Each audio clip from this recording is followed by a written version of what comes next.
Drake did an interview with Bobby. I'm sure most of y'all saw it already. It was an 82-minute roller coaster ride between Drake, Aubrey Graham, and Bobby Althoff.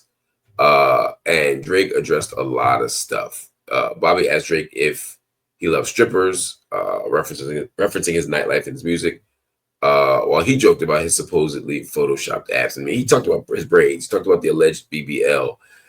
He talked about lots of stuff, and some of it was funny. Some of it he took on the chin with grace, even saying the BBL Drizzy thing, like calling himself that, right, while criticizing the coverage of it and, of course, refuting it.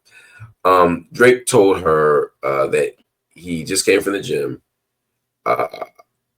and that he was sweaty, and admitted that he might have overdone the Facetune, which is how he ended up looking so Abby in a way that made people feel like he got a plastic surgery. Now, BBL Drake is just funny, right? That's why people said that, right? No one actually thought he got a butt lift, but he still engaged the joke, or maybe was trying to refute the straw man, depending on how you cynically read this. But he was saying, yeah, that when I came in, did I have a fatty?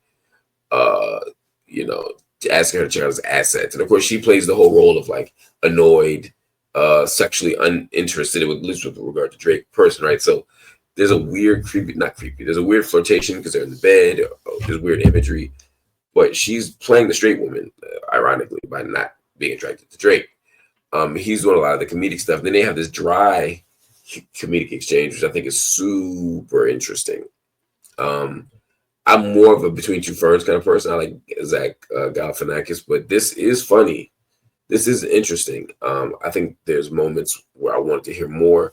I get reminders from these kinds of interviews with Bobby of why I'd love to see Drake in a long form interview with someone who's going to hold him accountable and keep him on his toes, but still allow space for him to be interesting and funny and charming and all the things that he is. I thought it was interesting. I think it's another reminder that these big celebrities, these uber famous and powerful artists, including rappers, are not going to do a whole lot of accountability interviews or a whole lot of interesting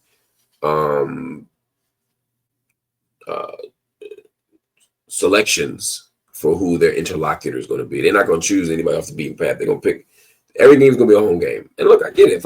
If I was super famous and felt misunderstood or abused, I probably wouldn't want to set myself up for more. But I do think there's something interesting about having someone interview you who feels differently about the world, or sees it differently than you, or is willing to push you to maybe see it different than you see it yourself.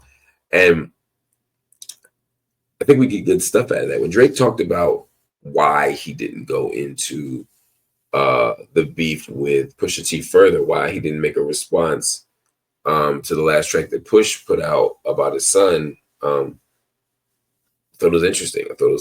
Again, I'd love him to get pushed more than that interview, but even that was interesting and thoughtful, and it made me say, hey, he's a good interview subject when he wants to be.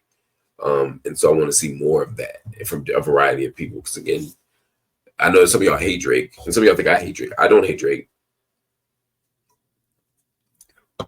I think there are things he does that I love, and the things he does that I don't feel as much. But he's definitely an interesting person, interesting personality, and I'd love to hear more from him. And I'd love for him to put out some more music, but just rap Drake, please. I love when Drake raps. I don't want Drake singing.